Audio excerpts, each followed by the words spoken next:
దేవునికి స్తోత్రం. హల్లెలూయా, హల్లెలూయా, హల్లెలూయా. మరొకసారి 50 దినాల ఆత్మీయ కుటుంబ సహవాస కూడుకుల్లో ఈ 11వ రోజులో దేవుని వాక్యాన్ని మీతో పంచుకోవడానికి దేవుడు నాకు ఇచ్చినటువంటి సమయాన్ని బట్టి, ధన్యతను బట్టి ప్రభునామమును స్తుతిస్తున్నాను. దేవుని సన్నిధికి కూడి వచ్చినటువంటి మీ అందరికీ కూడా నా హృదయపూర్వకమైన వందనాలు తెలియజేస్తున్నాను. అందరికీ వందనాలండి. దేవునికి స్తోత్రం. హల్లెలూయా, హల్లెలూయా. చాలా మంది కనిపించరేమో అనుకున్నాను నేను ఈరోజు. చాలా మంది కనిపించరేమో, ఫస్ట్ రోజే పాస్టర్ గారు భయపెట్టేశారు అనేసరి అన్నారు చాలా మంది, అందుకని కనిపించరేమో అనుకున్నాను. కానీ మీరు చాలా మంచివారు, ఎందుకంటే మీరేమీ భయపడలేదు కదండి. భయపడలేదు అన్న వాళ్ళందరూ దేవుని స్తోత్రం చెప్తాం. హల్లెలూయా. ఎందుకంటే మరి ఒక మెట్టు మిమ్మల్ని ఎక్కించాలని నా కంగారు నాది. ఒక విషయం అడుగుతాను, యథార్థంగా మీరు అందరూ కూడా సమాధానం చెప్పాలి. చెప్తారండి? ఎంతమంది యథార్థంగా చెప్తారు? యథార్థంగా ఎవరు సమాధానం చెప్పరా? చెప్తారా? సరే, అయితే రాత్రి మీరు ఇంటికి వెళ్ళిన తర్వాత ఒక పని చేశారు కదా, మీ భర్తల మొబైల్లో మీ నెంబర్ ఏమని ఫీడ్ చేసుకున్నారో చూశారు. అవునంటారా కదంటారా? చూశారు కదా. నిజం చెప్పాలి. చూడలేదంటారా? చూడలేదా? నాకైతే అనుమానంగానే ఉంది. చాలా మంది చూశారని అనుకుంటున్నాను నేను. చూడలేదు అంటున్నారు. మరి ఎంత యథార్థంగా చెప్తున్నారనేది నాకు తెలీదు. యెహోవా ఇదే. దేవునికి స్తోత్రం. హల్లెలూయా. కొంతమంది చూశారు కదండి, కొంతమంది చూశారు. చూసి ఎంత భర్త ప్రేమిస్తున్నాడు అనేది అర్థమైపోయి ఉంటుంది ఆ ఫోన్ నెంబర్ రాసుకోవడం బట్టి. దేవునికి స్తోత్రం. హల్లెలూయా. ఈ 50 దినాల ఆత్మీయ కుటుంబ సహవాసం కొడుకుల్లో 2వ అంశముగా దేవుడు మనతో మాట్లాడుతూ వస్తున్నటువంటి అంశం ఏమిటి అనేసనంటే, విశ్వాసి ఎక్కవలసిన 7 మెట్లు. ఇంతవరకు మనం రక్షించబడ్డాం, బాప్తిస్మపు అనుభవాన్ని పొంది క్రీస్తు రక్తం చేత కడుగుబడి దేవుని పిల్లలయ్యాం, విశ్వాసుల జాబితాలోకి వచ్చేసాం, విశ్వాసుల జాబితాలోకి వచ్చేసాం, రక్షించబడిపోయాం. ఇంకా మాకు పరలోకంలో సీటు కన్ఫర్మ్ అయిపోయింది అనడానికి ఏమీ లేదు. కాబట్టి విశ్వాస జీవితంలో కొనసాగుతున్నటువంటి మనం ఖచ్చితంగా కొన్ని ఆత్మీయ మెట్లు ఎక్కాల్సినటువంటి పరిస్థితి ఉంది. భౌతిక జీవితంలో కూడా చాలా మంది ఆశించేది ఏంటి అంటే, ఒక్కొక్క మెట్టు ఎక్కి ఎక్కడికి రావాలని, వృద్ధిలోకి రావాలి అని ఆశపడతా ఉంటారు. చదువుకునేటువంటి పిల్లల విషయంలో కూడా వాళ్ళు డైరెక్ట్ గా 10th క్లాస్ చదవరు కదా. ఒక్కొక్క క్లాసు ఏం చేస్తారు చెప్పండి, చదువుతూ ఉన్నతమైనటువంటి చదువులు చదవడానికి వాళ్ళు ముందుకు వెళ్తూ ఉంటారు. అలాగే ప్రతి విషయంలోనూ కూడా ఒక్కొక్క మెట్టు ఎలా ఎక్కుతారో, అలాగే ఆధ్యాత్మిక విశ్వాస జీవితంలో కూడా మనం ఏం చేయాలి చెప్పండి, ఒక్కొక్క మెట్టు ఎక్కుతూ క్రీస్తు యొక్క సంపూర్ణతలోనికి రావాలి, క్రీస్తు యొక్క పరిపూర్ణతలోనికి రావాలన్నమాట అండి. మనం ఈ ఆత్మీయ కుటుంబ సహవాస కుడుకుల్లో విశ్వాసం ఎక్కవలసినటువంటి 7 మెట్లులో రాత్రి ఒక మెట్టు ఎక్కేసాం. ఎంతమంది ఎక్కారు? దేవునికి స్తోత్రం. హల్లెలూయా. పరీక్షించుకున్నారా? ఇంటికి వెళ్ళిన తర్వాత మొదటి మెట్టు ఏంటి చెప్పండి? పరీక్షించుకోవడం. ఏం పరీక్షించుకోవాలి? ప్రార్థన జీవితం ఎలా ఉందో పరీక్షించుకోవాలి, మన ఆత్మీయ జీవితం ఎలా ఉందో పరీక్షించుకోవాలి. 3వది ఏంటి చెప్పండి? సంఘ జీవితం, చర్చ్ లైఫ్ ఎలా ఉందో పరీక్షించుకోవాలి. 4వది ఏంటి? కుటుంబ జీవితం, మన ఫ్యామిలీ లైఫ్ ఎలా ఉందో ఏం చేయాలి చెప్పండి? సెల్ఫ్ ఎగ్జామినేషన్ చేసుకోవాలి, ఎప్పటికప్పుడు పరీక్షించుకోవాలి అనేది మనం చూసాం. అంటే రాత్రి ఆల్రెడీ మన విశ్వాస జీవితంలో ఒక మెట్టు ఏం చేసాం? ఎక్కేసాం. ఇప్పుడు 2వ మెట్టు ఎక్కుదాం ఈరోజు. 2వ మెట్టు ఏంటి? విశ్వాసం ఎక్కవలసినటువంటి 2వ మెట్టు ఏంటి అనేసనంటే, 2వ మెట్టు కృతజ్ఞతాస్తుతులు చెల్లించడం. దేవునికి స్తోత్రం. హల్లెలూయా. ఏంటి చెప్పండి? కృతజ్ఞతాస్తుతులు చెల్లించడం. ఒకసారి ఆ మాట చదువుకుందాం. అపోస్తులైనటువంటి పౌలు తెస్సలోనికీయులకు రాసినటువంటి మొదటి పత్రిక 5వ అధ్యాయం 16వ వచనం చదువుకుందాం. ప్రతి విషయమునందు కృతజ్ఞతాస్తుతులు చెల్లించుడి, ఎలాగూ చేయుట యేసుక్రీస్తునందు మీ విషయములో దేవుని చిత్తము. దేవునికి స్తోత్రం. హల్లెలూయా. ఇక్కడ రెండవదిగా విశ్వాసి ఎక్కవలసినటువంటి 7 మెట్లలో రెండవ మెట్టు ఏంటి అని గనక ఆలోచన చేస్తే ఏంటి చెప్పండి? కృతజ్ఞతాస్తుతులు చెల్లించడం. ఏంటి చెప్పండి? కృతజ్ఞతాస్తుతులు చెల్లించడం. ఇక్కడ పౌలు గారు ఈ దశలోని యొక్క సంఘానికి తెలియజేస్తున్నటువంటి విషయంలో మాట్లాడుతున్నారు వారితో. ఏమనో తెలుసా? ప్రతి విషయంలోనూ కృతజ్ఞతలు చెల్లించాలట. ఎప్పుడు చెప్పండి? ప్రతి విషయంలోనూ. మరి విశ్వాస జీవితంలో, విశ్వాస యొక్క అనుభవంలో ఉన్నటువంటి మనం ప్రతి విషయంలో దేవునికి కృతజ్ఞతాస్తుతులు చెల్లించేటువంటి అనుభవం మనలో ఉందా అనేది ఎంతైనా కూడా మనం ఏం చేయాలి? ఆలోచన చేసుకోవాలి, పరీక్ష చేసుకోవాలి. చాలా మంది ఏం చేస్తారో తెలుసా? మాకు ఏదైనా మేలు కలిగితే ఏం చేస్తామండి? ఏం చేస్తాం? కృతజ్ఞతాస్తుతులు చెల్లిస్తాం అంటారు. మేలు కలిగితేనో, లేకపోతే పిల్లకి పెళ్ళవుతోనో, లేకపోతే బాబుకి ఉద్యోగం వస్తేనో, లేకపోతే ఏదైనా పొలం పంట బాగా పండితేనో, ఇలా కొన్ని మేలు జరిగితే దేవునికి కృతజ్ఞతాస్తుతులు చెల్లిస్తాం అంటా ఉంటారు. కానీ దేవుని వాక్యం అలా చెప్పట్లేదు. ప్రతి విషయంలోనూ ఏం చేయాలట? కృతజ్ఞతాస్తుతులు చెల్లించాలట. అది ఏదైనా సరే, మంచైనా కీడైనా. ఈ రోజు ఒకవేళ మనకు అది కీడుగా కనిపించవచ్చు, కానీ రేపు అది ఎలా అవుతుంది? మన మంచికే దేవుడు నిర్ణయిస్తాడు. దేవునికి స్తోత్రం. హల్లెలూయా. ఒకరోజు అడవిలో ఉన్నటువంటి ఒక జింక, మగ జింక నీళ్లు త్రాగడానికి నది దగ్గరికి వెళ్ళిందట. నది దగ్గరికి వెళ్తే ఆ మగ జింకకి అందమైనటువంటి కొమ్ములు ఉన్నాయి. అది నదిలో నీళ్లు త్రాగుతూ ఉంటే ఆ నీటిలో దాని ప్రతిబింబం కనిపిస్తుంది. కనిపిస్తా ఉంటే ఆ కొమ్ములు చాలా అందంగా కనిపించినాయి, కిరీటంలా కనిపించినాయి. అప్పుడు అనుకుంటుందట, ఓహో, నా కొమ్ములు ఎంత అందంగా ఉన్నాయి, మంచి కిరీటంలా ఉన్నాయి కదా అనుకుంటుందట. అలా త్రాగుతూ తన ప్రతిబింబాన్ని అలాగే చూసుకుంటూ ఉంటే ఆ నెత్తి మీద ఉన్నటువంటి కొమ్ములు అందంగా కిరీటంలా కనిపిస్తున్నాయి. ఇంకొంచెం కిందకు వస్తే సన్నటి కాళ్ళు కూడా కనిపించినాయి అట. ఎక్కడ? నీటిలో దానికి కనిపిస్తే అప్పుడు అనుకుందట, ఏమనంటే, ఇంత అందమైన కొమ్ములు ఇచ్చాడు కదా దేవుడు నాకు కిరీటం లాగా, మరి కాళ్ళు కూడా లావంటి కాళ్ళు ఇవ్వచ్చు కదా, ఇంత సన్నవంటి కాళ్ళు ఇచ్చాడేంటి అనుకుంటుందట. అంటే దేవుడు సన్నవంటి కాళ్ళు ఇచ్చి దానికి ఏం చేశాడు అనుకుంటుంది? ఏదో కీడు చేశాడు, మంచి చేయలేదు అనుకుంటుంది. ఈలోగా దాన్ని చంపడానికి ఒక పులి వస్తుంది అనేటువంటి అలికిడి వినిపించిందట. ఎవరికి? మగ చెల్లిని. అలికిడి వినిపిస్తే వెంటనే ఆ సన్ననాటి కాళ్ళతో ఏమైపోయింది చెప్పండి? పరిగెట్టుకుని వెళ్ళిపోయిందట. అప్పుడు అనిపించిందట దానికి, ఏమనంటే, అందమైన కొమ్ములు చూసుకోవడానికే పనిచేసినాయి, కానీ నాకు దేవుడు ఇచ్చినటువంటి ఈ సన్న వంటి కాళ్ళు పులిబారి నుండి తప్పించుకుని పరిగెట్టడానికి ఉపయోగపడ్డాయి అనుకున్నదట. దేవునికి స్తోత్రం. అప్పుడు దేవుని స్తుతించిందట. అంటే ఈ రోజు మన జీవితంలో దేవుడు ఏదో ఇవ్వలేదు అనుకుంటా ఉంటాం చాలా సార్లు. అవునంటారా కాదంటారా? మీరు ఎప్పుడైనా అలా అనుకున్నారా? నా జీవితంలో దేవుడు ఇది చేయలేదు, లేకపోతే ఇది జరిగించలేదు, ఇది ఇలా చేస్తే బాగుండు కదా, నేను అడిగినట్లు చేస్తే బాగుండు కదా అని చాలా సార్లు ఏం నమ్ముతూ ఉంటుంది చెప్పండి? మనకు అనిపిస్తూ ఉంటది. కానీ మనం అంతంత మాత్రంగానే ఆలోచన చేస్తూ ఉంటాం. కానీ మనం ఆరాధిస్తున్నటువంటి దేవుడు మన జీవితంలో కీడు అని మనకు అనిపించినా కూడా అది దేని కొరకు నిర్ణయిస్తాడు? మన మేలు కొరకే నిర్ణయిస్తాడు. దేవునికి స్తోత్రం. హల్లెలూయా. మనకి ఇచ్చినటువంటి ప్రతి దాన్ని బట్టి మనం ఏం చేయాలి? ఎల్లప్పుడూ దేవునికి కృతజ్ఞతాస్తుతులు చెల్లిస్తూనే ఉండాలి.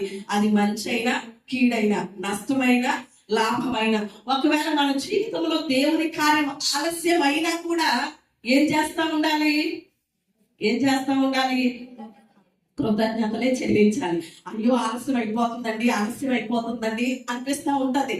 కానీ ఆలస్యం వెనుక దేవుడు నిర్ణయించినటువంటి అద్భుతం దాగి ఉంది. దేవునికి స్తోత్రం. హల్లెలూయా. మనకి బాగా తెలుసు లాజరు జీవితం కదండి. లాజరు రోగంగా ఉండగానే, బలహీనతగా ఉండగానే ఏం చేశారు? మార్తా మరియలు యేసయ్యకి కబురు పంపించారు. ప్రభువా, లాజరు ఎలా ఉన్నాడు? బలహీనంగా ఉన్నాడు, నువ్వు వచ్చి స్వస్థపరచు అని చెప్పారు. కానీ యేసయ్య వచ్చాడా? రాలేదు. రాకపోవడంతో యేసయ్య ఆలస్యం చేయడంతో లాజరు చనిపోయాడు. అప్పటికే 4 రోజులు అయిపోయింది. ఏం చేసేసి సమాధి చేసిన 4 రోజుల తర్వాత యేసయ్య వచ్చి ఏం చేశాడు? లాజర్ని, సమాధిలో నుండి కుళ్ళిపోయినటువంటి లాజర్ని బయటికి సజీవుడిగా నడిపించాడు. దేవునికి స్తోత్రం. అంటే ముందుగా వస్తే బలహీనత మాత్రమే స్వస్థపరచబడుతుంది, ముందుగా వస్తే ఆ రోగం మాత్రమే తగ్గుదును. కానీ చనిపోయినటువంటి వాడు తిరిగి లేవడం అనేది ఎంత అద్భుతం చెప్పండి. అంటే మన జీవితంలో దేవుడు ఏదైనా ఆలస్యం చేస్తున్నాడు అంటే దాని వెనక కూడా ఏముంది? దేవుని అద్భుతం ఉంది కనుక ఆలస్యం అయినప్పుడు కూడా మనం ఏం చేయాలి? దేవునికి కృతజ్ఞతలు చెల్లించాలి. దేవునికి స్తోత్రం, హల్లెలూయా. ఇలా ఒక్క విషయం కాదు, ప్రతి విషయంలోనూ కూడా మనం ఏం చెల్లించాలంట? కృతజ్ఞత స్తుతులు చెల్లించమని దేవుని వాక్యం సెలవిస్తుంది. ఈరోజు ఆధ్యాత్మిక విషయాల్లో, భౌతిక విషయాల్లో కొన్ని విషయాలు నేను మీకు చూపిస్తాను. ఏ విషయాల్లో కృతజ్ఞతలు చెల్లించాలి అని కొన్ని విషయాలు మనం మాట్లాడుకున్న తర్వాత కృతజ్ఞతలు చెల్లించడం ద్వారా మనకి ఏం కలుగుతుంది అనే విషయాలు 2 విషయాలు జ్ఞాపకం చేసి నా మాటలు ముగిస్తాను నేను. మనం ప్రతి విషయంలోనూ కూడా కృతజ్ఞత స్తుతులు కలిగి ఉండాలి. మొట్టమొదటిగా ఆధ్యాత్మిక విషయాలకు వద్దాం.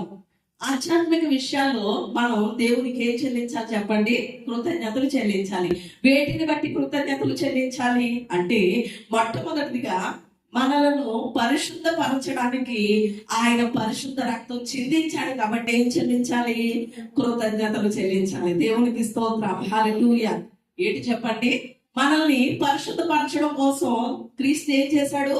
ఆయన పరిశుద్ధ రక్తం చిందించాడు కాబట్టి ఖచ్చితంగా దాన్ని బట్టి ఏం చెల్లించాలి? దేవునికి కృతజ్ఞతాస్తుతులు చెల్లించాలి. రెండవదిగా దేని బట్టి కృతజ్ఞతలు చెల్లించాలి అనేసరంటే యేసయ్య మనల్ని, నీ తండ్రి అయినటువంటి దేవుడు మనల్ని నీతిమంతులుగా చేయడం కోసం తన సొంత కుమారుణ్ణి మన కోసం అర్పించేశాడు. దాన్ని బట్టి ఖచ్చితంగా ఏం చెల్లించాలి చెప్పండి? కృతజ్ఞతలు చెల్లించాలి. దేవునికి స్తోత్రం. చాలా సార్లు ఈ విషయాలన్నీ మనం ఆలోచన చెయ్యం. ఏదో ఒక్క మాటలో అంటాం, ఏమని? నా కోసం ప్రాణం పెట్టావు దేవా, రక్తం గాంచావు దేవా, నీకు స్తోత్రం అని ఒక్క మాటలో తేల్చేస్తాం. కానీ దీని వెనక ఎంత ప్రాసెస్ ఉందనేది మనం ఏమాత్రం కూడా అర్థం చేసుకోలేము. కాబట్టి ఈ రోజు కొంచెం ఈ విషయాన్ని నేను డీటెయిల్ గా చెప్తున్నాను. మొట్టమొదటిది, మనల్ని పరిశుద్ధపరచడం కోసం ఆయన పరిశుద్ధ రక్తాన్ని చిందించాడు కాబట్టి కృతజ్ఞతలు చెల్లించాలి. రెండవది, మనల్ని నీతిమంతులుగా చేయడానికి తన సొంత కుమారుణ్ణి మనకు అనుగ్రహించాడు కాబట్టి మనం ఖచ్చితంగా ఏం చెల్లించాలి చెప్పండి? కృతజ్ఞతలు చెల్లించాలి. మూడవది, మనల్ని పాపం నుండి, శాపం నుండి, దుష్టుడి నుండి, మరణం నుండి విడిపించాడు గనుక ఆయనకు కృతజ్ఞతాస్తుతులు చెల్లించాలి. దేవునికి స్తోత్రం. ఈ మాటలన్నింటికి రిఫరెన్స్లు ఉన్నాయి, మీరు కావాలంటే చూసుకోవచ్చు. మత్తయి సువార్త 1:21, గలతీయులకు రాసినటువంటి పత్రిక 3:14, అలాగే గలతీయులకు రాసినటువంటి పత్రిక 1:4, కొలస్సీయులకు రాసినటువంటి పత్రిక 1:13, రోమీయులకు రాసినటువంటి పత్రిక 8:2. ఈ రిఫరెన్స్ అన్నింటిలో చూసుకుంటే నేను చెప్పినటువంటి ప్రతి మాట అక్కడ మీకు కనిపిస్తూ ఉంటది. మూడవది, దేన్ని బట్టి చెప్పండి? మనల్ని పాపము నుండి, శాపము నుండి, మరణము నుండి ఆయన విమోచించాడు కాబట్టి ఖచ్చితంగా దేవునికి ఏం చెల్లించాలి? కృతజ్ఞతాస్తుతులు చెల్లించాలి. నాలుగవది, దేన్ని బట్టి కృతజ్ఞతలు చెల్లించాలి అంటే నరక పాత్రులమైనటువంటి మనమును పరలోక రాజ్య వారసులుగా చేశాడు కనుక దేవునికి స్తోత్రం. ఏంటి చెప్పండి? ఒకప్పుడు మన జీవితాలు దేనికి అంటే నరక పాత్రులమే. మనం ఆత్మ నుండి సంక్రమించినటువంటి పాపమును బట్టి, జన్మ కర్మ పాపములను బట్టి మనం దేనికి పాత్రులం అంటే నరకానికే పాత్రులం. కానీ నరక పాత్రులమైనటువంటి మనల్ని పరలోక రాజ్య వారసులుగా చేశాడు కనుక ఖచ్చితంగా ఏం చెల్లించాలి? కృతజ్ఞతాస్తుతులు చెల్లించాలి. ఐదవదిగా ఏమిటి అంటే చెప్పనసఖ్యము కాని మహిమాయుక్తమైన సంతోషాన్ని దేవుడు మనకి కలుగజేశాడు. అందును బట్టి దేవునికి స్తోత్రాలు చెల్లించాలి. హల్లెలూయా. చెప్పనసఖ్యము కాని మహిమాయుక్తమైన సంతోషం. ఒక విషయం ఆలోచన చేయండి. భౌతికంగా మనం ఏదైనా సంపాదించుకున్నాం అనుకోండి, ఆ సంతోషం ఎంతసేపు ఉంటది? కొంతసేపే ఉంటది. కానీ దేవుడు ఎలాంటి సంతోషం మనకి ఇచ్చాడో తెలుసా? కనీసం ఈ రోజు మనం ఈ లోకాన్ని విడిచిపెట్టిన దేవుని రాజ్యంలో కన్ను తెరుస్తామనేటువంటి, ఆయన మహిమలో ఉంటామనేటువంటి చెప్పనసఖ్యం కానీ, అంటే చెప్పడానికి కూడా అవసఖ్యం సఖ్యము కాలేనటువంటి మహిమాయుక్తమైన సంతోషాన్ని మన హృదయాల్లో దేవుడు నింపాడు. కాబట్టి ఎంతైనా ఆయనకి ఏం చెల్లించాలి చెప్పండి? కృతజ్ఞతాస్తుతులు చెల్లించాలి.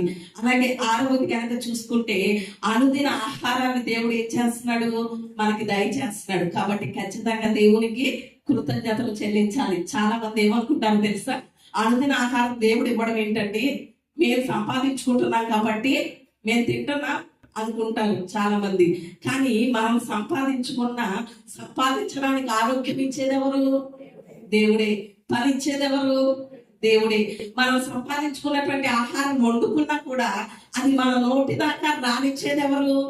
దేవుడే. అందుకే యెషయా గ్రంథంలో ఒక మాట ఉంటది, యెహోవా సెలవు లేకుండా ఎవరు కూడా భోజనం చేయలేదట. దేవునికి స్తోత్రం. అంటే మనం భోజనం చేయాలన్నా కూడా ఎవరు సెలవు ఇవ్వాలి? దేవుడే సెలవు ఇవ్వాలి. అంటే అనుదినము కూడా భౌతిక ఆహారాన్ని ఇస్తున్నాడు, అలాగే ఆత్మీయ ఆహారం, జీవాహారం, వాక్యాహారంతో మన ఆత్మల్ని ఏం చేస్తున్నాడు చెప్పండి? ఆయన తృప్తి పరుస్తున్నాడు. కాబట్టి ఖచ్చితంగా ఆయనకి ఏం చెల్లించాలి? కృతజ్ఞతాస్తుతులు చెల్లించాలి. 7వది పరిశుద్ధ గ్రంథం. ఏంటి చెప్పండి? ఈ పరిశుద్ధ గ్రంథాన్ని దేవుడు మనకి ఇచ్చినందుకు ఖచ్చితంగా దేవునికి కృతజ్ఞతలు చెల్లించాలి. దేవునికి స్తోత్రం. హల్లెలూయా. అందరూ మీ బైబిల్ పైకెత్తి దేవునికి స్తోత్రం చెప్తారా? హల్లెలూయా. ఎందుకంటారా?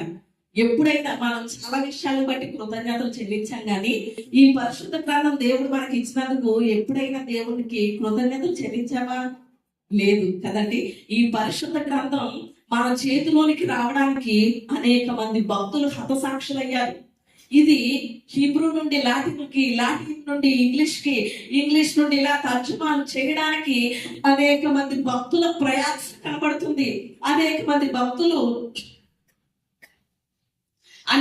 భక్తులు వారి జీవితాలను సమర్పించుకున్నారు, వారి కుటుంబాలను విడిచిపెట్టారు. ఎంతో త్యాగం కనిపిస్తుంది. దేని వెనకంటే ఈ పరిశుద్ధ గ్రంథం మన చేతుల్లోనికి రావడానికి. ఇలా మన చేతుల్లోనికి వచ్చినటువంటి పరిశుద్ధ గ్రంథాన్ని బట్టి దేవునికి కృతజ్ఞతలు చెల్లించాలి. ఇది చదువుతున్నందుకు కూడా దేవునికి కృతజ్ఞతలు చెల్లించాలి. ఎందుకో తెలుసా?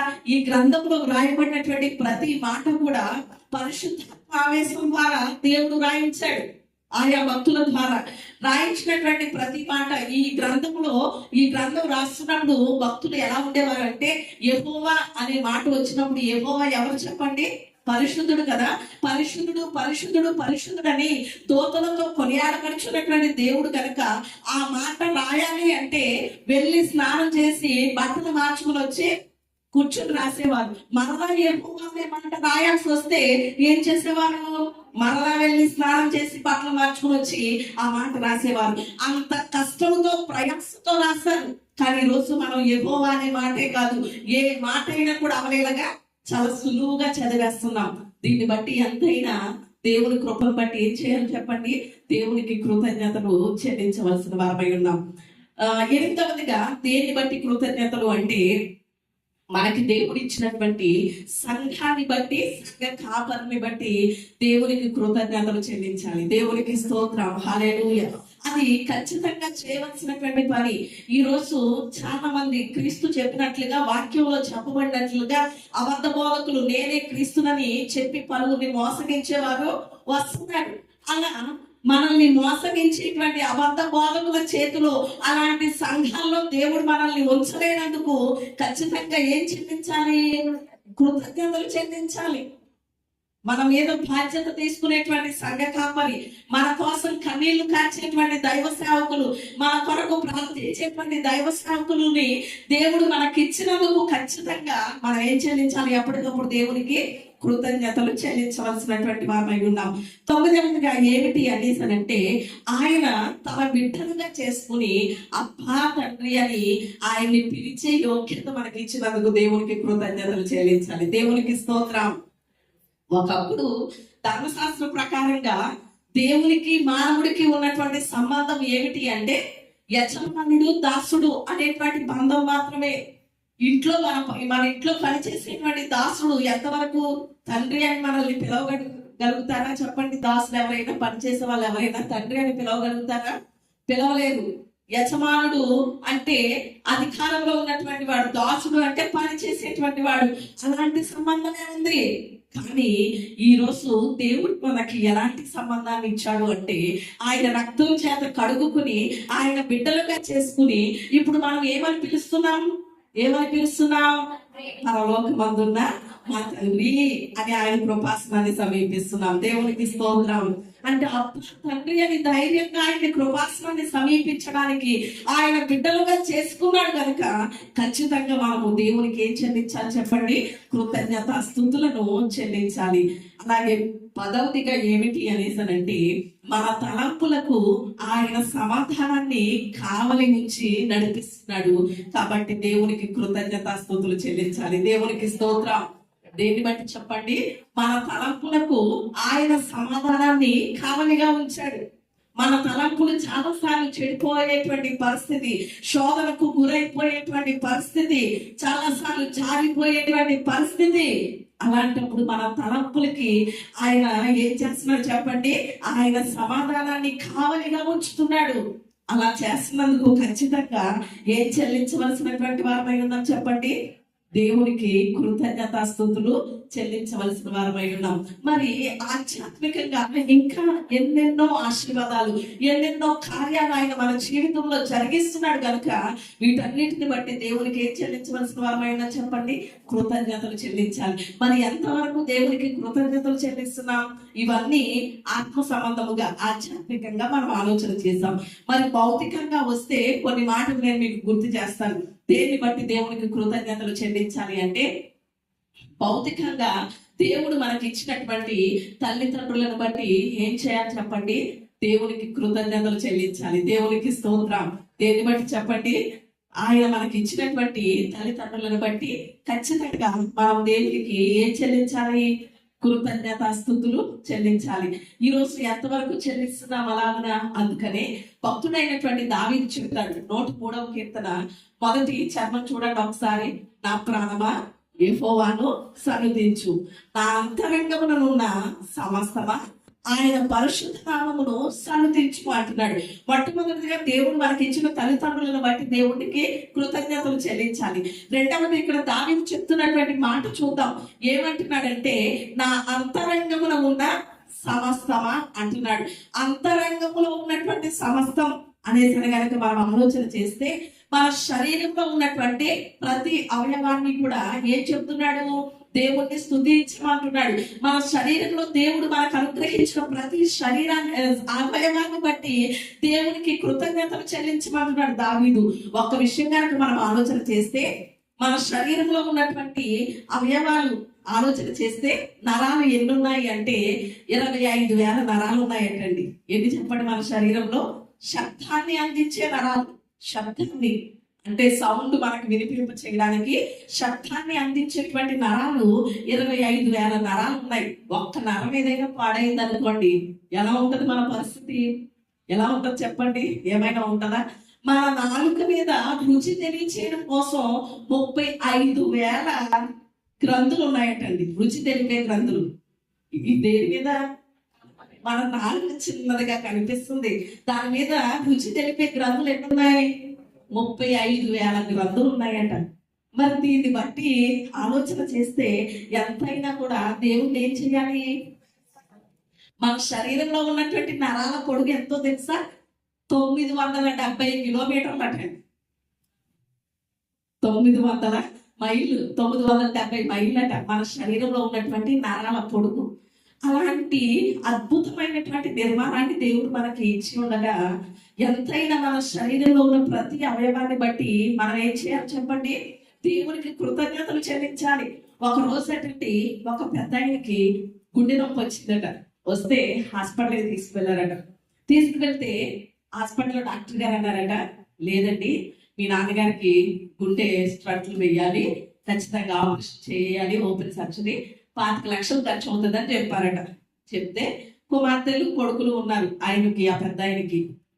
సరే, మన తండ్రి గారు మనల్ని ఎంతో కష్టపడి పెంచారు కదా, ఆయనకి ఖచ్చితంగా ఆపరేషన్ చేయించాలి అని ఈ కూతుర్లు కొడుకులు ఏకమయ్యి 5 లక్షలు ఏర్పాటు చేసి ఏం చేశారు? గుండె ఆపరేషన్ చేయించేశారు ఆ పెద్ద ఆయనకి. ఆపరేషన్ చేయించేసిన తర్వాత కొన్ని రోజులకి ఐసీయూలో నుండి బయటికి తీసుకొచ్చి రూమ్కి షిఫ్ట్ చేశారు. చేసిన తర్వాత ఆ పెద్ద ఆయనకి స్పృహ వచ్చిందట. స్పృహ వచ్చిన తర్వాత అడుగుతున్నారట తన కూతుర్ని కొడుకుల్ని పిలిచి. ఏమని అడుగుతున్నాడంటే, నా ఆపరేషన్కి ఎంత ఖర్చు అయిందిరా అని అడుగుతున్నారట. అడుగుతుంటే వాళ్ళు అంటున్నారట, ఎందుకులే డాడీ అవన్నీ ఎందుకు, ఇప్పుడు అవన్నీ తర్వాత ఆలోచన చేసుకుందాంలే, వాడి సంగతి ఎందుకు, మీరు ప్రశాంతంగా ఉండండి అనేసి అన్నారట కుమార్తెలు కొడుకులు. అంటే లేదు ఎంత అయిందో చెప్పండి అనేసి అన్నారట. ఈలోగా డాక్టర్ గారు చెకప్ చేయడానికి వచ్చారట. వస్తే డాక్టర్ గారు నా ఆపరేషన్కి ఎంత ఖర్చు అయింది చెప్పండి అన్నారట పెద్ద అయిన. అవన్నీ ఎందుకులేండి అన్నారట డాక్టర్ గారు. లేదండి నాకు తెలియాలి అనేసానంటే, ఎంతో కాదండి మీరు నాకు బాగా తెలుసు కాబట్టి తగ్గించి తీసుకున్నాను. ఎంత? 5 లక్షలు. మీరు తెలియకపోతే ఇంకా వేస్తున్నానమాట బిల్లు. మీరు మాకు బాగా తెలుసు కాబట్టి, మీ ఫ్యామిలీ డాక్టర్ కాబట్టి నేను తగ్గించి తీసుకున్నాను 5 లక్షలు. అంటే అయ్యో 5 లక్షలు ఖర్చు అయ్యిందా అన్నారు మా పెద్ద ఆయన. అప్పుడు ఆ కూతుర్లు కుమారులు అంటున్నారట, ఎందుకులే డాడీ నువ్వు రాదని ఆలోచన పెట్టుకోకండి, అవి ఉంటే తర్వాత సంపాదించుకున్నాంలే అన్నారట. అప్పుడు ఆ పెద్ద అన్నారట, 5 లక్షల రూపాయలు డబ్బు పోయిందని కాదు బాబు నాకు బాధ. 80 సంవత్సరాల నుండి నా గుండె ఆగకుండా నా దేవుడు ఒక్క పైసా కూడా తీసుకోకుండా నా గుండెను పనిచేసేలా చేస్తున్నాడు. కానీ ఒక్క 3 గంటలు నా గుండెను పట్టుకున్నందుకు ఈ డాక్టర్ గారు 5 లక్షలు తీసుకున్నారు.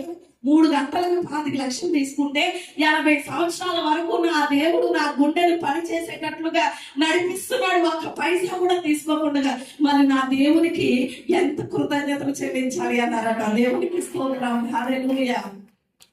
అంటే ఒక్క విషయాన్ని ఆలోచన చేయండి. ఈ రోజు మనం ఇలా చదిస్తున్నాము అంటే, ఇలా బ్రతుకుతున్నామంటే, మనలో ప్రతి అవయవం కూడా పనిచేసేలా చేస్తున్నాడు అంటే, మన అంతరంగంలో ఉన్నటువంటి సమస్తాన్ని బట్టి కూడా దేవునికి ఏం చెల్లించాలి చెప్పండి? కృతజ్ఞత స్తుతులు చెల్లిస్తానే ఉండాలి. మరి ఎంతవరకు మనము చెల్లిస్తున్నాం అనేది ఎంతైనా ఆలోచన చేయాలి. అలాగే 3వ వచనం కూడా చదవండి. 103వ కీర్తన 3వ చరణం. ఆయన నీ దోషములన్నిటినీ క్షమించువాడు, నీ సంకటములన్నిటినీ కుదుర్చువాడు. దేవునికి స్తోత్రం, హల్లెలూయా. దోషములన్నీ క్షమించువాడు అనే మాట ఆత్మీయ విషయాల్లో మనం నేర్చేసుకున్నాం ఆల్రెడీ. ఆయన మన కోసం మనల్ని పాపము నుండి, శాపము నుండి, మరణం నుండి విమోచించాడని. ఇక్కడ తర్వాత 4వదిగా అంటున్నాడు దావీదు ఏమనంటే, ఆయన నీ సంకటములన్నింటినీ ఏం చేశాడట? కుదుర్చువాడు. సంకటాలు అంటే రోగాలు అని అర్థం. సంకటాలు అంటే ఏంటి చెప్పండి? రోగాలు అని అర్థం. అందుకనే మత్తయి సువార్త 8వ అధ్యాయం 17వ వచనంలో చూస్తే, అక్కడ ప్రవక్త అయినటువంటి యెషయా ద్వారా పలకబడినటువంటి మాట నెరవేరినట్లుగా ఆయన నిశ్చయముగా మన రోగములను భరించెను అనే మాట కనిపిస్తుంది. దేవునికి స్తోత్రం, హల్లెలూయా. అంటే నిశ్చయముగా మన రోగాలన్నీ కూడా ఆయన ఏం చేసేసాడు? భరించాడు. అంటే మన సంకటాలు, మనకు వచ్చినటువంటి రోగాలన్నీ కూడా ఆయన కుదిర్చేశాడు, బాగు చేసేసాడు. కాబట్టి ఖచ్చితంగా దేవునికి ఏం చెల్లించాలి? కృతజ్ఞతాస్తుతులు చెల్లించాలి. ఈ రోజు చాలా మంది ఏమనుకుంటారో తెలుసా? కృతజ్ఞత కూడిక పెట్టుకోవాలి అంటే, దేవునికి కృతజ్ఞతలు చెల్లించాలి అంటే, ఏదైనా పెద్ద రోగం వచ్చేసి హాస్పిటల్కి వెళ్ళి క్షేమంగా తిరిగి వచ్చాక అప్పుడు ఏం చేస్తారు? కృతజ్ఞత కూడిక పెట్టుకుంటారు. ఎందుకు వెళ్ళారు? ఎందుకు కృతజ్ఞత కూడిక పెట్టుకుంటున్నారమ్మా సాక్ష్యం చెప్పండి అంటే, అప్పుడు వాళ్ళు లేచి నిలబడి చెప్తారు, నేను చాలా చాలా బలహీనమైనటువంటి పరిస్థితుల్లో బొల్లికి తీసుకెళ్ళిపోయారండి, ఐసీయూలో పెట్టేశారండి, ఇక చనిపోతామని డాక్టర్లు చెప్పేశారండి. కానీ అలాంటి బలహీనత నుండి దేవుడు నన్ను కాపాడాడండి, నా రోగాన్ని బాగు చేశాడు, తిరిగి ఆరోగ్యకరంగా గృహానికి నడిపించాడు. అందుకే దేవుడికి ఏం చెల్లిస్తున్నాం? సమాజం మధ్యలో కృతజ్ఞత స్తుతులు చెల్లిస్తున్నాం అని చెప్తారు. అంటే హాస్పిటల్కి వెళ్ళి తిరిగి వస్తే కృతజ్ఞతలు చెల్లిస్తారు. అంటే హాస్పిటల్ ఖర్చు, కోట ఖర్చు, 2 ఖర్చులు ఎక్స్ట్రా కదండి. అదే హాస్పిటల్కి వెళ్ళకుండానే దేవుడికి కృతజ్ఞతలు చెల్లిస్తే హాస్పిటల్ ఖర్చు తగ్గుతుంది కదా మనకి. ఆలోచన చేశారా? ఎవరైనా ఆలోచన చేశారా? హాస్పిటల్కి వెళ్ళాక కృతజ్ఞత కూటం పెట్టుకుంటారు. అంటే 2 బిల్లులు అక్కడ, హాస్పిటల్ బిల్లు, కూటం బిల్లు కదండి. మరి ఆ హాస్పిటల్లోకి వెళ్ళకుండానే చేశాడు. దేవుడు చక్కని ఆరోగ్యం ఇచ్చాడు, హాస్పిటల్ బిల్ అంతా కలిసి వచ్చేలా చేశాడు. మరి ఇంకెంత కృతజ్ఞతలు చెల్లించాలి? ఒక్కసారి ఆలోచన చేయగలుగుతున్నామా? ఎంతైనా దేవునికి కృతజ్ఞతాస్తుతులు మనం చెల్లించగలగాలి. మరి ఈరోజు ఎంతవరకు మనం చెల్లిస్తున్నాం? ఈరోజు చాలా మంది ఏమనుకుంటారో తెలుసా? మా దగ్గర డబ్బు ఉందండి, ఎంతటి బలహీనతలైనా కూడా మేము బాగు చేసుకోగలం అనుకుంటారు. కానీ దేవుడు ఇవ్వలేని ఆరోగ్యంగా ఎవరు ఉండలేరు. మన డబ్బు మనల్ని కాపాడలేదు, మన ధనం మనల్ని ఏమాత్రం కూడా ఆరోగ్యవంతులుగా చేయలేదు. మోనాసిస్ అనేటువంటి ఒక గొప్ప ధనవంతుడు ఉన్నాడు. ఆయన రోజు తన ఆడంబరానికి ఖర్చు పెట్టేటువంటి ఖర్చు ఎంతో తెలుసా? 20 లక్షల రూపాయలు. ఎప్పటికీ? ఒక్క రోజుకి తన ఖర్చులకి అయ్యేటువంటి ఖర్చు ఎంతో తెలుసా? 20 లక్షలు. మోనాసిస్ అనేటువంటి గొప్ప ధనవంతుడు. ఆ ధనవంతుడు అమెరికా అధ్యక్షుడుగా ఆ రోజుల్లో జాన్ కెనడీ అనేటువంటి ఒక వ్యక్తి అమెరికా అధ్యక్షుడిగా పనిచేశాడు. ఆ జాన్ కెనడీ అనేటువంటి అమెరికా అధ్యక్షుడు చనిపోతే అతని భార్య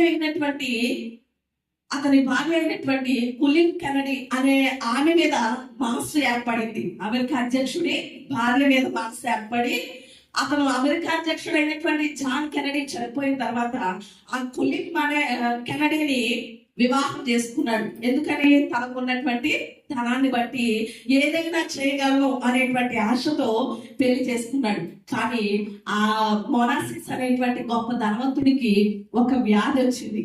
అదే వ్యాధో తెలుసా? చాలా విచిత్రమైన వ్యాధి. ఏంటి అంటే, కనురెప్పలు ఇలా మూసాడనుకోండి, మళ్ళీ తెరవబడవు, తెరిచి ఉంచారా మూయబడవు. చాలా విచిత్రంగా ఉంది కదా రోగం. ఎలాంటి రోగం చెప్పండి? కనురెప్పలు మూసాడంటే తెరవబడవు, తెరిచాడంటే మూయబడవు. అలాంటి విచిత్రమైనటువంటి వ్యాధి వచ్చింది. ఎన్ని హాస్పిటల్స్ కి వెళ్ళాడో, ఎంత డబ్బు ఖర్చు పెట్టాడో, కానీ ఎవ్వరు నయం చేయలేకపోయారు. చివరికి ఆ వ్యాధి తగ్గలేదు, అలాగే మరణించాడు. ఎంత ధనం ఉన్నా కూడా తనకున్నటువంటి ఆ రోగాన్ని తగ్గించుకోలేకపోయాడు. రోజుకి లక్షల రూపాయలు ఖర్చు పెట్టగలిగాడు ఆడంబరాలకి, ఏవైనా చేయగలిగాడు ధనంతో. కానీ తనకు ఉన్నటువంటి ఆ వ్యాధి నుండి విడుదల పొందలేకపోయాడు. ఈ రోజు దేవుడు మనకిస్తున్నటువంటి ఆరోగ్యాన్ని బట్టి, దేవుడు మన సంకటాలన్నింటినీ కుదురుస్తున్నటువంటి దాన్ని బట్టి మనం ఎంతైనా దేవునికి కృతజ్ఞతలు చెల్లించాలి. దేవునికి స్తోత్రం, హల్లెలూయా. మరి రోజు ఎంతవరకు దేవునికి కృతజ్ఞతాస్తుతులు చెల్లించే వారిగా ఉన్నాం అనేది ఎంతైనా మనం ఆలోచన చేయాలి. మీరు అనొచ్చు, పాస్టర్ గారు ఆధ్యాత్మిక సంబంధమైన విషయాలను బట్టి కృతజ్ఞతలు చెల్లించాలన్నారు.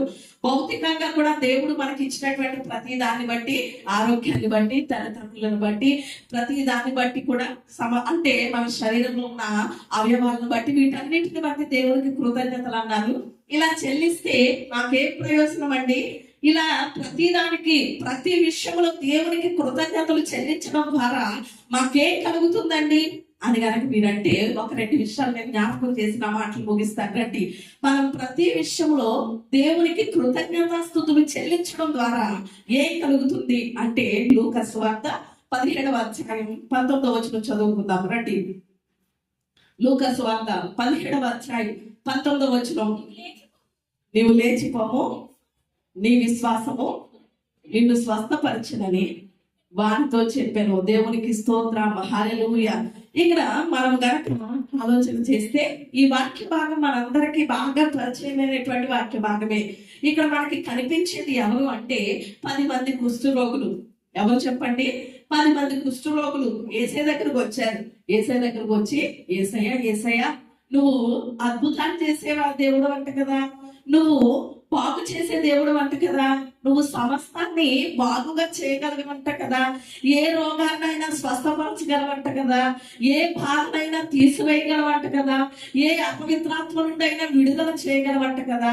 మేము విన్నాం ప్రభువా, మాకు కలిగినటువంటి ఈ కుష్ఠ వ్యాధి నుండి కూడా మమ్మల్ని ఏం చెయ్యి, బాగు చెయ్యి అని యేసయ్య దగ్గరకు వచ్చారు ఈ 10 మంది కుష్ఠ రోగులు.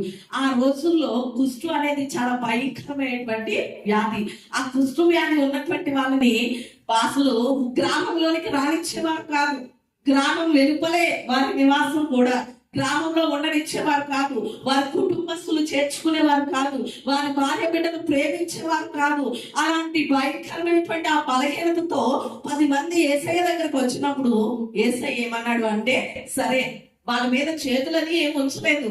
ఏమన్నాడు యేసయ్య? ఒకే మాట అన్నాడు. ఏమనంటే, మీరు వెళ్ళి యాజకునికి కనపరుచుకోండి అన్నాడు.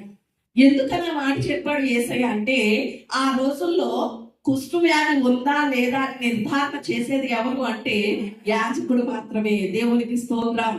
ఇప్పుడైతే డాక్టర్లు నిర్ధారణ చేయాలి, కానీ పాత నిబంధన ప్రకారంగా కుష్టు వ్యాధి ఒక వ్యక్తికి ఉందా లేదా అని నిర్ధారణ చేసేది ఎవరు అంటే యాజకుడే. మీరు యాజకులకు వెళ్ళి కనపరుచుకోండి అనేసి యాజకుడి దగ్గరికి వెళ్ళమన్నాడు. వెళ్ళేటప్పుడే వీళ్ళ కుష్ఠరోగం అంతా ఏమైపోయింది? బాగుపడిపోయింది. బాగుపడిపోతే వీరు దేహాన్ని చూసుకుంటే శరీరం మీద ఉన్నటువంటి ఆ పుళ్ళు కానీ గాయాలు కానీ ఇవన్నీ మానిపోయి చాలా చక్కని దేహం మీదకి వచ్చేస్తే అప్పుడు అందులో ఒకడు వచ్చి గొప్ప శబ్దంతో కేకలు వేసి యేసయ్యకి ఏం చెల్లిస్తున్నాడు? కృతజ్ఞతలు చెల్లిస్తున్నాడు. దేవునికి స్తోత్రం. అప్పుడు యేసయ్య అన్నాడు వాడితో, ఏమన్నా తెలుసా? 10 మంది శుద్ధులయ్యారు కదా, మరి నువ్వు ఒక్కడవే వచ్చినవే కృతజ్ఞతలు చెల్లించడానికి? ఆ కమ్మండుగురు ఎక్కడ అనేసరి యేసయ్య ప్రశ్నించాడు. అంటే ఇక్కడ మనం ఒక విషయం ఆలోచన చేయాలి. తొమ్మండుగురు లోకంలో నుండి తిరిగి వెళ్ళిపోయారు. వారి కుటుంబాల దగ్గరికి తిరిగి వెళ్ళిపోవచ్చు. కృతజ్ఞత లేని వాళ్ళు ఆ తొమ్మండుగురు. కానీ కృతజ్ఞతతో యేసయ్య దగ్గరికి తిరిగి వచ్చిన వాడు ఒక్కడే. వాడు కృతజ్ఞత స్తుతులు చెల్లించడం ద్వారా, యేసయ్య దగ్గరికి తిరిగి రావడం ద్వారా తన దేహం శుద్ధి అవడమే కాదు, తన కుష్ఠరోగం బాగుపడడమే కాదు, అధిక మేలు పొందుకున్నాడు. అధిక మేలు ఏంటో తెలుసా? ఆత్మరక్షణ. దేవునికి స్తోత్రం. హల్లెలూయా. మనకి ఇక్కడ తెలుగు బైబిల్లో ఆ మాట ఉండదు, కానీ ఇంగ్లీష్ బైబిల్లో కనుక చూస్తే హీ సేవ్డ్ అనేసి ఉంటది. ఆ మాట ఇంగ్లీష్ బైబిల్లో ఉంటది. ఆ మాట అంటే అతడు రక్షించబడ్డారు. అంటే ఇప్పుడు కృతజ్ఞత చెల్లించలేని ఆ తొమ్మండుగురికి ఏం లేదు? ఆత్మరక్షణ లేదు. కృతజ్ఞత చెల్లించినటువంటి ఒక్కడికి ఏం దొరికింది?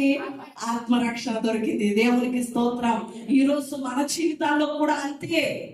ఒకసారి దేవుని దగ్గర నుండి మేలు పొందుకున్న తర్వాత దేవునికి కృతజ్ఞతాస్తుతులు చెల్లిస్తా ఉంటే మరింత అధికమైన మేలు పొందుకుంటాం. కానీ ఈరోజు మన జీవితాలు ఎలా ఉంటాయో తెలుసా?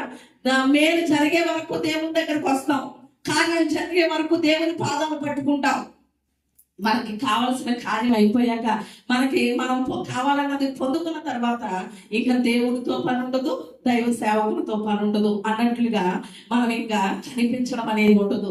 కానీ ఎప్పుడైతే దేవుడు మన జీవితంలో చేసినటువంటి కార్యాన్ని బట్టి దేవునికి కృతజ్ఞతలు చెల్లిస్తామో తిరిగి అధిక మేలు రెండంతలుగా మనం పొందుకుంటాం. దేవునికి స్తోత్రం. ఈ విషయం చాలా సార్లు మనం ఆలోచన చేసుకోవాలి. ఉదాహరణకి యోబు చూడండి. మొదట దేవుడు తనకి ఇచ్చినదంతా కూడా పోయినప్పుడు యోబు అన్నటువంటి మాట ఏంటి? యెహోవా ఇచ్చాడు, యెహోవా తీసుకున్నాడు, ఆయన నామానికే స్తుతి కలుగునుగా. కానీ దేవునికి కృతజ్ఞతలు చెల్లించాడు. పోయినా పర్వాలేదు, ఇచ్చినా పర్వాలేదు, ఏది చేసినా నా దేవుడు నా మేలు కొరకే చేస్తాడు అని దేవునికి కృతజ్ఞతలు చెల్లించాడు. తర్వాత యోబు పొందుకున్నటువంటి మేలెంత? రెండంతలు. దేవునికి స్తోత్రం. రెండంతల ఆశీర్వాదం, రెండంతలుగా దేవుడు యోబును దీవించాడు. ఈ రోజు అధికమైనటువంటి మేలు మనం పొందాలి అంటే ఏం చేయాలి? ఖచ్చితంగా కృతజ్ఞతలు చెల్లించాలి. అంటే కృతజ్ఞతలు చెల్లించడం ద్వారా మొట్టమొదటిగా మనకి కలిగేటువంటి ప్రయోజనం ఏమిటి అంటే అధికమైన మేలు పొందుకుంటాం. ఇంకొక ఎగ్జాంపుల్ కూడా నేను చెప్తాను. ఎర్ర సముద్రం దగ్గర ఇశ్రాయేలుకి ఎర్ర సముద్రం ఎదురైంది. ఎర్ర సముద్రం ఎదురైనప్పుడు దేవుడు ఏం చేశాడు? వారిని ఎర్ర సముద్రాన్ని దాటింప చేసిన తర్వాత నిర్గమకాండం 15వ అధ్యాయం అంతా కూడా వారు ఏం చేస్తారు? దేవునికి కృతజ్ఞతలు చెల్లించారు. ఎర్ర సముద్రం నుండి దాటింపు చేసావు దేవా, నీకు స్తోత్రం అంటూ కీర్తన పాడుతూ తంబుర పట్టుకుని వాయిద్యాలు వాయిస్తూ దేవునికి కృతజ్ఞతాస్తుతులు చెల్లించారు. అలా చెల్లించిన తర్వాత వారు 3 కార్యాలు పొందుకున్నారు. దేవునికి స్తోత్రం. హల్లెలూయా. వారు కృతజ్ఞతాస్తుతులు చెల్లించిన తర్వాత ఎన్ని కార్యాలు పొందుకున్నారు చెప్పండి? 16వ అధ్యాయంలో మనం ఆలోచన చేస్తే మీరు ఇంటికి వెళ్ళిన తర్వాత చదువుకోండి. మరి మరి ఈ 3 కార్యాలు దేవుడి ద్వారా పొందుకున్నారు. అంటే మనం ఆలోచన చేయాలి, ఎప్పుడైనా సరే మనం కృతజ్ఞతాస్తుతులు చెల్లించడం ద్వారా ఏం పొందుకుంటాం అని కనుక ఆలోచన చేస్తే అధిక మేలు పొందుకుంటాం. అది మొదటి విషయం. రెండవ విషయం, కృతజ్ఞతలు చెల్లించడం ద్వారా ఏం కలుగుతుంది మనకి అనేసరంటే, అపోస్తులైనటువంటి పౌలు గారు కొరింథీయులకు రాసినటువంటి 2వ పత్రిక, అపోస్తులైనటువంటి పౌలు గారు కొరింథీయులకు రాసినటువంటి 2వ పత్రిక 9వ అధ్యాయం 12వ వచనం చదువుకుందాం. ఎలాగనగా ఈ సేవకు వచ్చిన పరిచర్య పరిశుద్ధుల అక్కరలకు సహాయం కలుగు చేయడం మాత్రము కాకుండా అనేకులు దేవునికి చెల్లించు కృతజ్ఞతాస్తుతుల మూలముగా విస్తరించుచున్నది. దేవునికి స్తోత్రం. హల్లెలూయా. మొట్టమొదటిదిగా కృతజ్ఞతలు చెల్లించడం ద్వారా ఏ పొందుకుంటాం? అధిక మేలు పొందుకుంటాం. రెండవదిగా ఏమిటి అంటే, కృతజ్ఞతలు చెల్లించడం ద్వారా ఏమవుతుంది అంటే విస్తరిస్తాం. ఏమవుతాం చెప్పండి? విస్తరిస్తాం. ఈ రోజు చాలా మంది కోరుకునేది ఇదే కదా, మాకు ఉన్నటువంటి చిన్న వ్యాపారం ఏం చేయాలండి? రోజు రోజుకి విస్తరించాలండి, అభివృద్ధి చెందాలండి. మేము చేసేటువంటి పని రోజు రోజుకి అభివృద్ధి చెంది విస్తరించాలని ప్రార్థన చేయండి అని. అంటే మనం చేసేటువంటి ప్రతి దాంట్లోనూ కూడా అభివృద్ధి కోరుకుంటాం, విస్తరించాలని కోరుకుంటాం. కానీ దేవుడు చెప్తున్నాడు ఏంటో తెలుసా? మీరు విస్తరిస్తారు, విస్తరించేలాగా నేను చేస్తాను. ఎప్పుడో తెలుసా? మీరు విస్తరించడం అనేది జరగడం అంటూ వస్తే ఎప్పుడు జరుగుతుంది అంటే, మీరు కృతజ్ఞతలు చెల్లించినప్పుడే జరుగుతుంది అంటున్నారు. దేవునికి స్తోత్రం. హల్లెలూయా. మరి రోజు ఎంతవరకు మనం దేవునికి కృతజ్ఞతలు చెల్లించగలుగుతున్నాం? కృతజ్ఞతల ద్వారా మనం విస్తరించగలుగుతాం, అభివృద్ధి చెందగలుగుతాం. మరింతగా మహాభివృద్ధితో మొదట కొద్దిగా ఉన్న తుదకేమవుతుందట? మహాభివృద్ధి పొందేటువంటి పరిస్థితిని దేవుడు కలుగు చేస్తూ ఉంటాడు. మరి ఎంతవరకు మనం విస్తరించగలుగుతున్నాం అనేది ఆలోచన చేయాలి. మీరంటారు, ఏం విస్తరించడం లేండి, నేను చేసేది కొద్దిగా ఉందా, అలాగే ఉంటుంది అనేసారంటే, ఈ దేవునికి ఏమైనా అసాధ్యమైనది ఉందా? ఒక్క విషయం గుర్తు చేసి నా మాటలు ముగిస్తాను నేను. అహరోను కర్ర ఎక్కడ పెట్టాడు? దేవుని ప్రత్యక్ష గుడారంలో పెట్టబడిందంటే, అక్కడ జరిగినటువంటి సంఘటన ఏంటి అంటే, దేవుడు అహరోనుని మాత్రమే ప్రధాన యాజకుడిగా నిర్ణయించాడా? మేము లేవి గోత్రంలో ఉన్నాం కదా, మేము యాజకత్వం చేస్తామని ఏం చేశారు? కొంతమంది తిరుగుబాటు చేశారు. అప్పుడు దేవుడు ఏమన్నాడంటే, ఒక్కొక్క గోత్రానికి ఒక్కొక్క కర్ర చొప్పున తెచ్చి నా మందసం దగ్గర పెట్టండి అన్నాడు. అవునా కదండి? పాత నిబంధనలో అప్పుడంటే 12 గోత్రాల వాళ్ళు ఎన్ని కర్రలు పెడతారు? 12 కర్రలు పట్టుకెళ్ళి దేవుని మందసం దగ్గర పెట్టారు. పెడితే మరునాడు ఈ నైట్ పెట్టారు. మరునాడు వచ్చి చూసేసరికి మిగిలిన కర్రలో ఎలా ఉన్న కర్ర అలాగే ఉంది. అహరోను కర్ర మాత్రం ఏం చేసిందట? చిగురించింది. అప్పుడే వచ్చేసారు బాదం కాయల దగ్గరికి. చిగురించింది, పుష్పించింది, బాదం కాయలు కాసింది. దేవునికి స్తోత్రం. హల్లెలూయా. అంటే 3 కాలాలు కనిపిస్తున్నాయి మనకి ఇక్కడ. మొదటి కాలం ఏంటి? చిగురించడం. చిగురించడం ఎప్పుడు జరుగుతుంది? ఎప్పుడు జరుగుతుంది? వసంత కాలంలో కదా చెట్లు చిగురుస్తాయి. అవునండి? అంటే చెట్లు చిగురించేటువంటి కాలం ఒకటి ఉంటది, పుష్పించే కాలం మరొకటి ఉంటది, కాయలు కాసే కాలం మరొకటి ఉంటది. కానీ ఈ 3 కాలాలు ఒక్క రాత్రిలో దేవుడు అనుగ్రహించేశాడు. దేవునికి స్తోత్రం. ఈ రోజు కనుక నీవు కృతజ్ఞతాస్తుతులు ప్రతి విషయంలోనూ కనుక చెల్లించగలిగితే ఆ 3 కాలాల ఆశీర్వాదం ఒక్క రోజులోనే దేవుడు నీకు ఇవ్వబోతున్నాడు. దేవునికి స్తోత్రం. నువ్వు చేసుకునేటువంటి పని కొంచెమైనా కూడా ఆ 3 కాలాల యొక్క ఆశీర్వాదాన్ని, 3 కాలాల యొక్క విస్తరణ ఒకే రోజులో నువ్వు చేసుకునే కొంచెంలోనే దేవుడు అనుగ్రహిస్తాడు. అంత శక్తివంతుడు నా దేవుడు. మరి ఆ 3 కాలాల ఆశీర్వాదం మనం పొందాలి అంటే ఏం చేయాలి? కృతజ్ఞతలు చెల్లించాలి. మన పరిస్థితులు ఎలా ఉన్నా కూడా మొట్టమొదటిగా మనం చేయాల్సింది ఏంటో తెలుసా? కృతజ్ఞతలు చెల్లించడం. ప్రతి విషయంలోనూ కృతజ్ఞతలు చెల్లించాలి. ఇది విశ్వాసి ఎక్కవలసినటువంటి 2వ మెట్టు. ఈ రోజు చాలా మంది క్రైస్తవులు విశ్వాసులను పిలువబడుతున్నారు, కానీ ఈ 2వ మెట్టు ఎక్కలేకపోతున్నారు. ఇంకా దేవుడు మాకేదో చేయలేదని దేవుడి మీద అడుగుతున్నారు. దేవుడు ఏదో చేసిన తర్వాత చెల్లిస్తాంలే కృతజ్ఞతలను చూస్తున్నారు. కానీ మనకి జరిగింది ఏదైనా కూడా ప్రతి విషయంలో మనం ఏం చెల్లించాలి? కృతజ్ఞతలు చెల్లించే అనుభవం కనుక మనం ఉంటే 2వ మెట్టు ఎక్కినట్లే. అలా కృతజ్ఞతలు చెల్లించినప్పుడు అధికమైన పొందుకుంటాం. రెండవది ఏం చేస్తాం చెప్పండి? విస్తరిస్తాం. ఈ రోజు మరి అలిగే విశ్వాసిగా ఉన్నావా? ప్రతి విషయంలో కృతజ్ఞతలు చెల్లించే రెండవ మెట్టు అనుభవం కలిగి ఉన్నామా? ఆలోచన చేసుకోవాలి. God is good all the time అని ఇంగ్లీష్ పాట ఒకటి ఉంటుంది, చాలా మంచి పాట అది. God is good all the time అనేటువంటి ఇంగ్లీష్ పాట ఉంటుంది. ఆ పాట రాసినటువంటి వ్యక్తికి ఇద్దరు కొడుకులు. ఎంతమంది చెప్పండి? ఇద్దరు కొడుకులు. ఆ ఇద్దరు కొడుకుల్లో చిన్న కుమారుడు చనిపోయాడు. చనిపోతే దేవుడి మీద అలిగాడు అతను. నా చిన్న కుమారుడు చనిపోయాడు, ఏంటి ప్రభువా ఇలా చేసావు అని దేవుడి మీద అలిగాడు. అలిగితే అప్పుడు అతనితో దేవుడు మాట్లాడాడు. ఏమన్నా తెలుసా?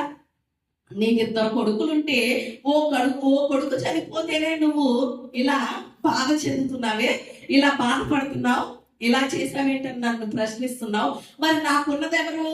ఏకైక కుమారుడు, ఒక్కదానికి కుమారుడిని లోకం కోసం నేను బలి చేయలేదా అని దేవుడు మాట్లాడితే అప్పుడు ఆయన ఈ పాట రాశాడు.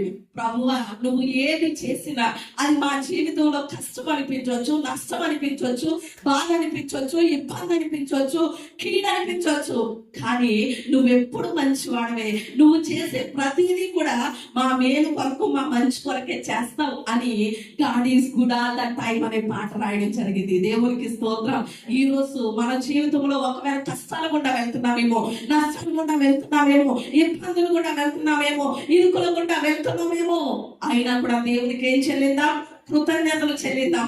ఈ రోజు మనము చెల్లించేటువంటి కృతజ్ఞత స్తుతుల ద్వారా అధిక మేలు పొందుకుంటాం, అధికంగా విస్తరించగలుగుతాం. అట్టి కృప దేవుడు మనందరికీ దయచేయును గాక.